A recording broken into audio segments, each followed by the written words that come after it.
La Busserine, ses barres d'immeubles, ses petits commerces, ses jeunes et aujourd'hui sa cohorte de journalistes.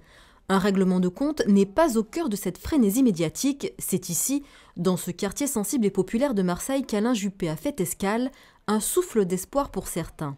Mais je dis bien un souffle. Voilà. Aujourd'hui, je n'ai plus d'identité politique.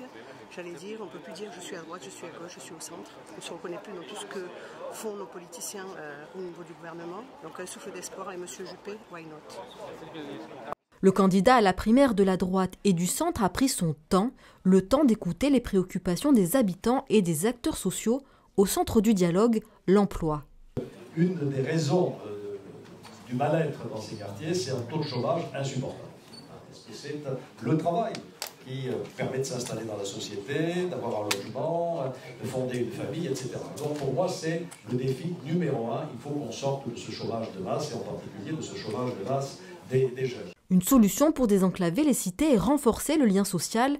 Quant à la notion d'identité heureuse, certains y voient une manière de faire rayonner les quartiers au lieu de les stigmatiser. C'est la résultante quand même de politiques qui ont été menées au niveau local et au niveau national depuis 30 ans, qui a fait que certains territoires ont été enclavés et qui font que les populations ont dû se sentir stigmatisées et se renferment dans le communautarisme. Et là où je crois en vous, c'est quand vous parlez d'identité heureuse.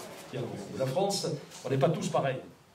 On ne vient pas tous des mêmes endroits, on n'a pas tous la même religion, on n'a pas tous la même couleur de peau. Et ça fait une richesse de la France, à une condition, c'est que chacun ne s'enferme pas sur sa communauté. Alors que le département des Bouches-du-Rhône soutient majoritairement Nicolas Sarkozy, Alain Juppé ne s'est pas senti en terre hostile, bien au contraire.